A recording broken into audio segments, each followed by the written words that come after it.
Sebentar ya. Jadi ini ada pengumuman. Besok hari Rabu itu ada pemadaman listrik dari jam 5 sampai jam 10 malam. Bukan pemadaman listrik ya, sterilization apa gitu ya, mungkin kayak penyemprotan gitu loh, penyemprotan nyamuk itu loh. Jadi kita diusir, kita suruh keluar. Nah, ini sebelum jam 10 kita harus sudah keluar. Terus tadi ada juga nanti airnya itu mau dimatiin, jadi suruh nyimpen air lah, ya seperti itu. Oke, sudah tahu saya. Oke, ya betul ya, tadi jawaban Mbak siapa tadi ya, Mbak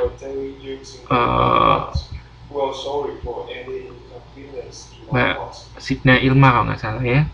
Jadi lapisannya itu ada lapisan troposfer, stratosfer, mesosfer, ionosfer, dan eksosfer. Nah, eksosfer itu X itu pokoknya luar ya. Jadi eksosfer itu luar. Terus meso itu artinya tengah-tengah. Meso itu tengah-tengah. Oke, itu urutannya jangan terbalik-balik ya.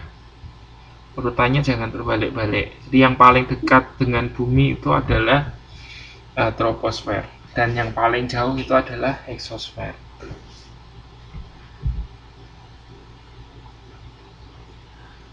Jadi di atasnya eksosfer itu sudah luar angkasa. Sudah luar angkasa. Terus, nomor 12. Troposfer itu apa? Nomor 12. Troposfer itu apa?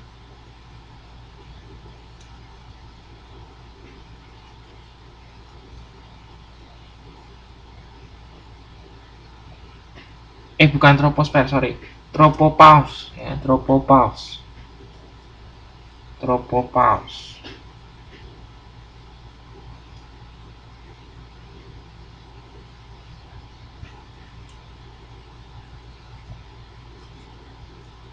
Ya, betul ya, batas lapisan troposfer. Jadi kalau yang fair itu lapisan ya, kalau yang pause itu artinya batas. Tropopause berarti batas atas lapisan troposfer. Gitu. Terus nomor 13, seluruh gejala cuaca dan iklim terjadinya di lapisan mana? Jadi gejala cuaca dan iklim itu terjadinya di lapisan mana?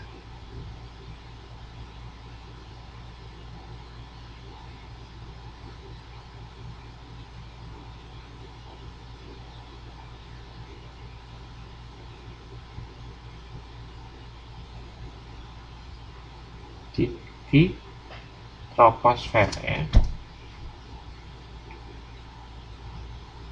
Di gejala cuaca, gejala iklim itu terjadinya di troposfer. Stratosfer sudah tidak ada gejala cuaca dan iklim.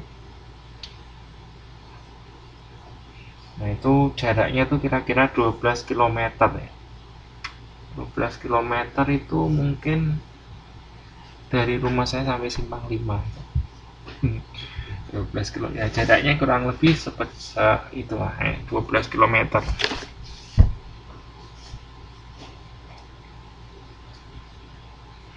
Saya mau tanya, kalau semakin ke atas itu semakin dingin atau semakin panas? Di lapisan atmosfer itu kalau semakin ke atas itu semakin dingin atau semakin panas? Kira-kira.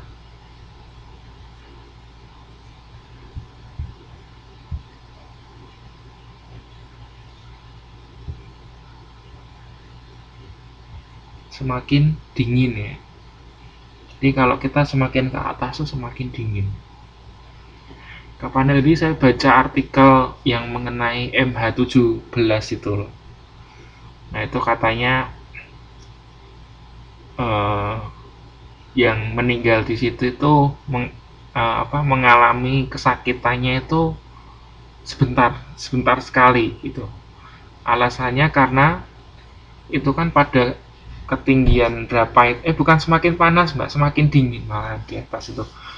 Jadi waktu meledak, nah itu sakitnya sebentar. Karena apa? Karena di atas itu dingin. Jadi kalau dingin membeku kan, kalau kayak kita tuh nggak mati rasa gitu loh. Jadi katanya uh, penumpang MH17 itu matinya nggak sakit gitu loh. Ya kalaupun sakit, sakitnya sebentar. Karena berada di ketinggian itu, di situlah pokoknya dingin itu. Ya, jadi sakitnya nggak terlalu terasa. Sakitnya sebentar itu. Aduh, tapi ngeri ya kalau dibayangkan ya. Ngeri lah pokoknya ya, jangan dibayangkan. Oke. Jadi semakin ke atas semakin dingin. Ya sekarang gini aja, kita kan kalau misal ke gunung itu kan pasti lebih dingin kan daripada kita di dataran rendah, bener ya? Ya kan, kita kalau naik gunung kan di gunung lebih dingin daripada kita di bawah gitu kan, di pantai itu kan lebih panas. Semakin ke atas semakin dingin. Oke, jadi tadi gejala cuaca iklim terjadi di troposfer ya, yang paling dekat dengan bumi. Terus kita lanjutkan ke 14. Stratosfer terbagi atas 3 lapisan. Nah kalau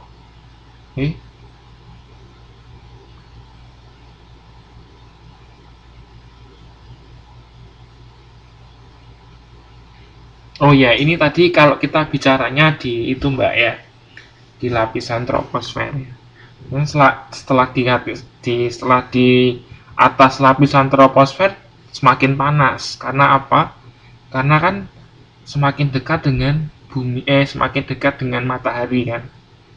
Jadi semakin panas. Nah, jadi semakin dingin itu kalau masih berada di lapisan troposfer. Tapi setelah itu naik ke atas lagi panas. Karena apa? Karena kan semakin dekat dengan sinar matahari. Ya, jadi suhunya semakin tinggi.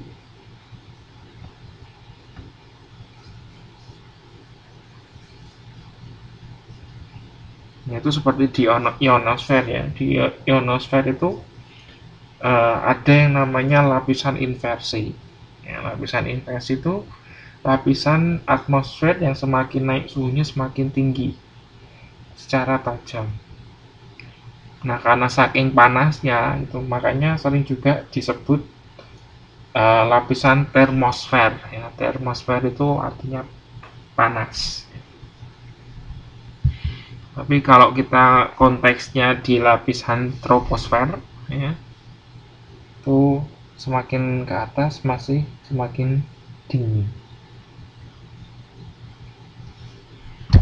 Oke, lanjutkan ke yuk. Stratosfer itu terbagi menjadi 3 lapisan, yaitu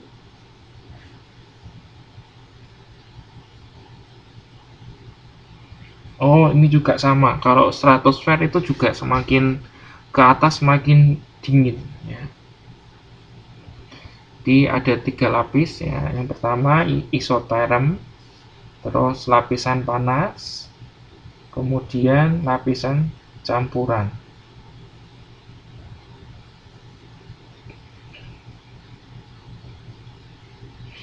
Nah, terus kalau lapisan isoterm itu 12 sampai 35 km ya ketebalannya.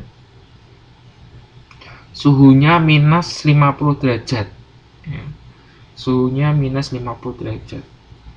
Anda bisa bayangkan seberapa dinginnya gitu ya. Es itu ya, es itu membeku itu pada saat 0 derajat. Jadi kalau minus 50 derajat itu nggak tahu bentuknya kayak apa lagi ya, sangat dingin. Nah, itu untuk lapisan isoterm. Terus untuk lapisan panas Nah, suhunya ini dari minus 50 derajat sampai dengan 50 derajat Celcius.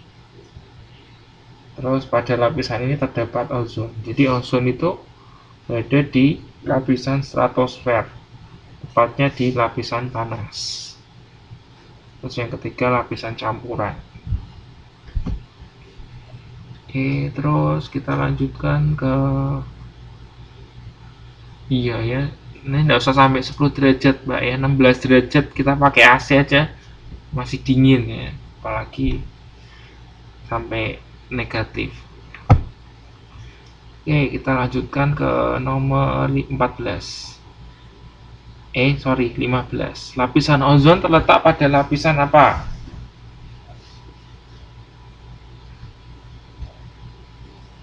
Oh, stratosfer ini jawaban Mbak Sydney. Oh, Ilma ini ya, ya betul.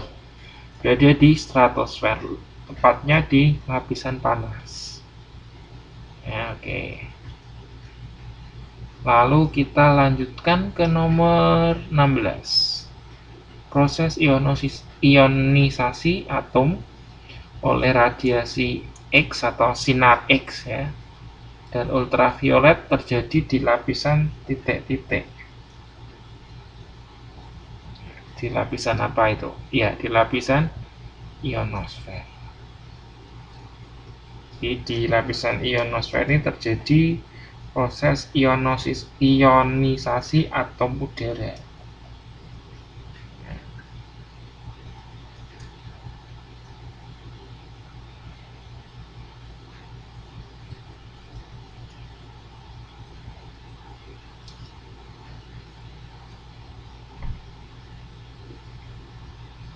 Terus nomor 17, sebutkan peran ionosfer.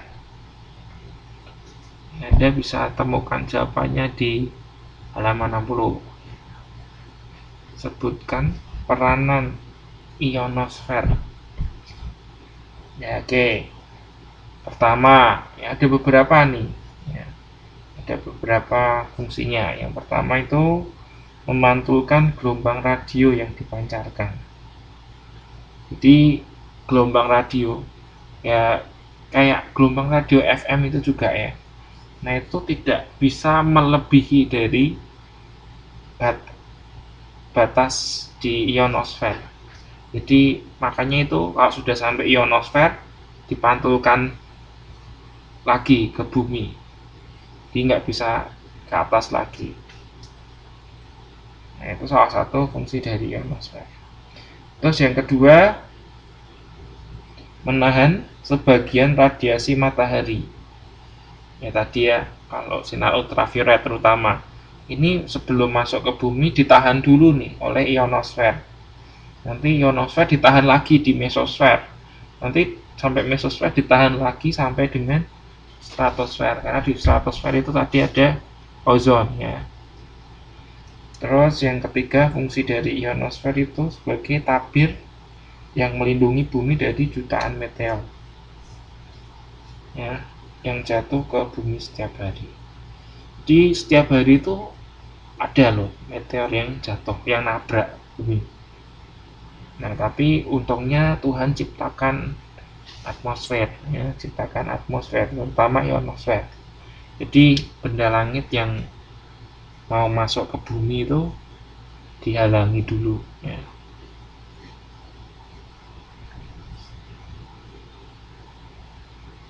Ini kan jadi meteor ya. Sebelum menghantam permukaan bumi ditahan dulu oleh ini lapisan ionosfer.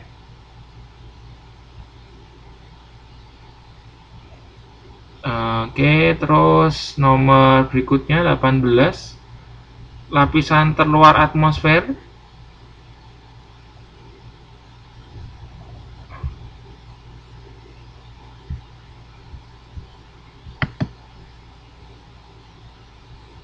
Disebut lapisan exosfer. Oke, tadi sudah dijelaskan ya. Apakah perbedaan antara cuaca dan iklim? Oh, tadi juga sudah dijelaskan. Kalau iklim itu gimana? Kalau cuaca itu gimana? Ayo. Kalau cuaca sifatnya sementara ya, juga cakupannya tidak terlalu luas. Sedangkan iklim itu adalah rata-rata cuaca pada suatu wilayah yang luas dan lebih permanen ya, atau waktunya lama. Jangan ketukar ya, jangan ketukar.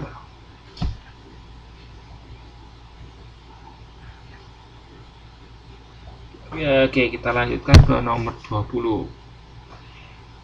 Sebutkan unsur cuaca dan iklim. Wah, ini gampang ini. Ada 1, 2, 3, 4, 5, 6. Ada 6.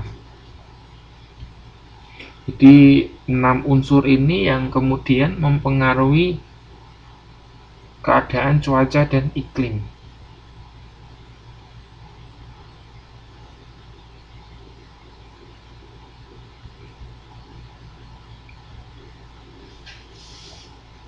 Ini Anda sambil belajar sambil ingat-ingat ya. Jadi nanti waktu UAS Anda nggak harus ingat-ingat, nggak harus susah lagi ya. Tapi Anda sudah oh ya ngerti Anda, jadi nggak lebih gampang belajarnya. Ada 6. Yang pertama ada suhu udara ya. Suhu udara, kemudian tekanan udara, angin, kelembapan udara, curah hujan, dan awan. 1, 2, 3, 4, 5, 6 ya, betul ya. Suhu udara, tekanan udara, angin, kelembapan udara, curah hujan, dan awan. Nah, 6 unsur ini yang mempengaruhi cuaca dan iklim. Terus berikutnya, berdasarkan letak garis lintangnya, Indonesia itu berada di zona iklim apa? Ya, coba Anda baca di halaman 63 itu ada. Berdasarkan letak lintang ya. Ya, betul sekali ya, Mbak Sidna pintar ya. Jadi Indonesia itu di iklim tropis. Ya, jadi iklim tropis atau iklim tropik itu terletak di antara 23,5 lintang utara sampai dengan 23,5 lintang selatan. Jadi di tengah-tengah. Nah, Indonesia itu kan letaknya di tengah-tengah. Nah, makanya Indonesia tuh dilalui garis khatulistiwa ya, garis lintang 0 derajat. Nah, di negara-negara atau daerah yang dilalui garis khatulistiwa ini termasuk di iklim tropik ya, iklim tropik. Salah satu karakteristik iklim tropik itu panas ya, iklimnya panas. Oke, lanjut ke nomor 22. Awan kumulus adalah, ada di halaman 63 ke atas itu ya. Awan kumulus itu apa?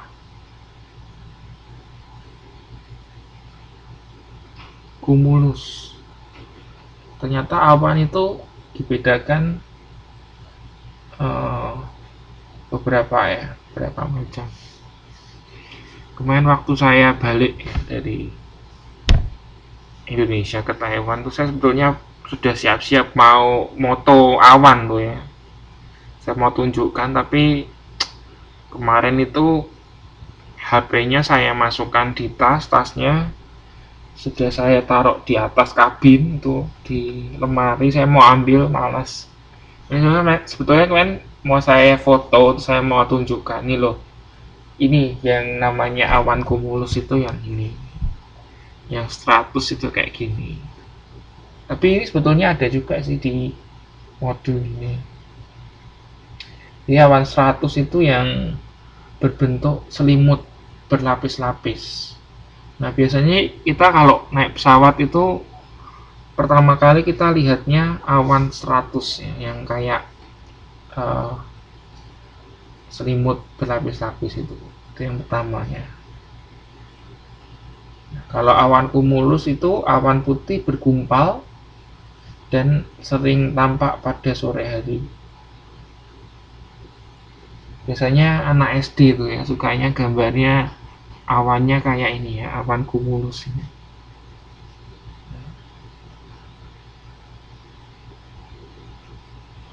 Kalau nimbus itu gelap ya, awannya gelap dan bentuknya tidak menentu.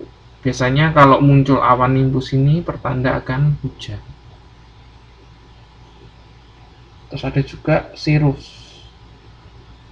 Cirrus itu awan tipis seperti tabir. Berada yang itu paling atas, itu cirrus itu paling atas. Cirrus itu paling atas. Oke, terus nomor 23. Oh, ini kita sudah mulai masuk ke modul ke-7 ini ya. 23. Hidro itu apa arti hidro? Kan kita sudah belajar litos, kita sudah belajar pedos, kita sudah belajar atmos. Terus ini ada hidros atau hidro. Ya, betul. Hidro itu air ya. Kalau hidrosfer berarti lapisan air. Oke, jadi hidro air. 24. 70% permukaan bumi itu terdiri dari titik-titik-titik. Terdiri dari air. Air juga sama ya. Jadi permukaan bumi itu sebagian besar itu adalah air ya. Samudera.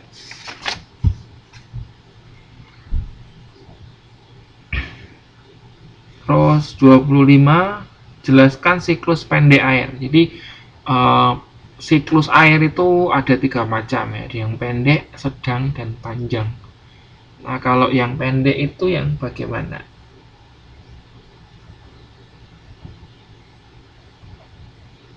Kalau yang pendek itu yang bagaimana?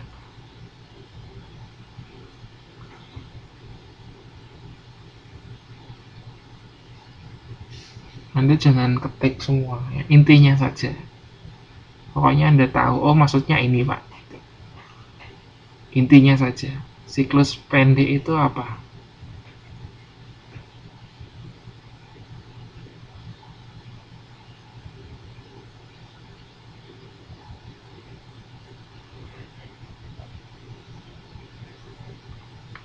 Ya, oke.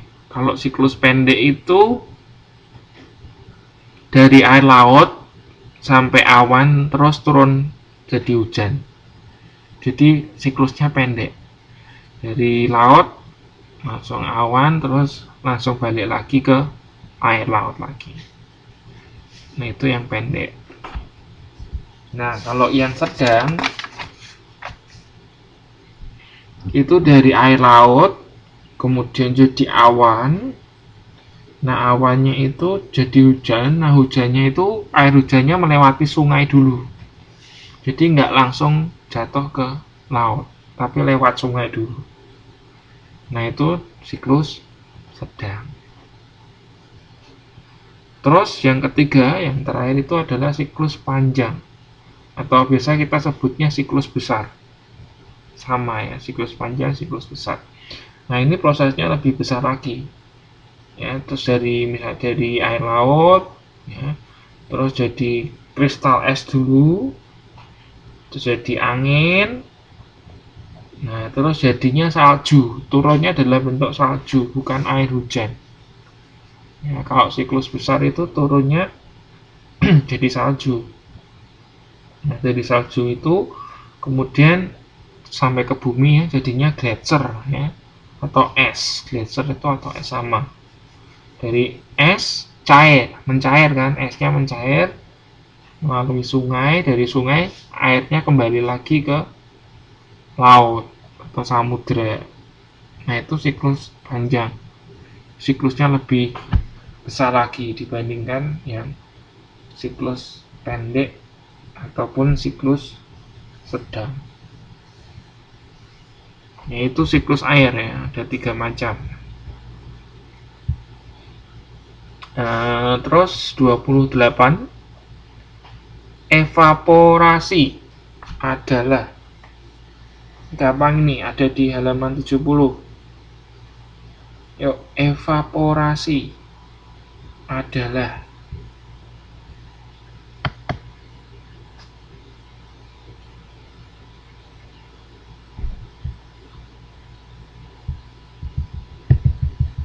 Mbak Risa, yuk mana nih Mbak Risa suaranya nih? Atau Mbak Santi? Mbak Neng Tia Apeng?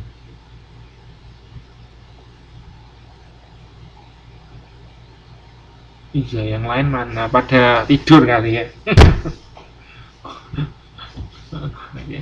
Harusnya itu ya, saya kasih pertanyaan gitu ya. Oke, tidak apa-apa. Lanjut. Evaporasi. Evaporasi itu nama lainnya penguapan. Penguapan itu adalah perubahan wujud dari air berubah jadi uap air. Nah, contohnya awan ya. Nomor 28, Mbak. 28. Evaporasi itu adalah proses penguapan atau proses berubahnya air jadi uap air. Nah, evaporasi ini salah satu siklus ya yang terjadi dalam proses siklus air.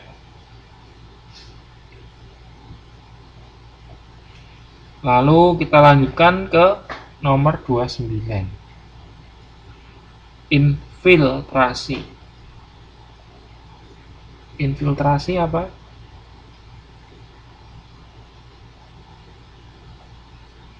Infiltrasi. Kalau evaporasi penguapan. Kalau infiltrasi itu perembesan. Jadi airnya merembes atau masuk ke dalam permukaan. Nah, ini bisa melalui sungai, bisa melalui pori-pori tanah. Di air itu masuk ke tanah. Itu adalah infiltrasi. Oke. Lanjut ke nomor berikutnya, nomor 30. Macam-macam perairan darat. Jadi perairan itu dibedakan jadi dua ya. Perairan darat dan perairan laut. Nah, kalau perairan darat itu apa saja? Ada dua ya. Yuk, apa dan apa? Perairan darat.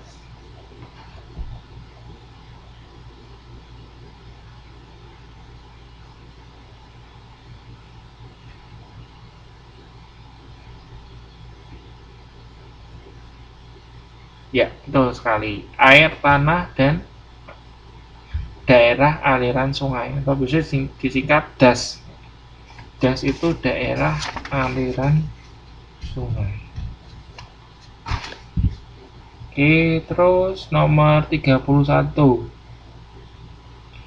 Konservasi DAS adalah titik. Konservasi DAS adalah titik. Anda bisa lihat di halaman 73. Yang bawah itu ada konservasi DAS adalah titik.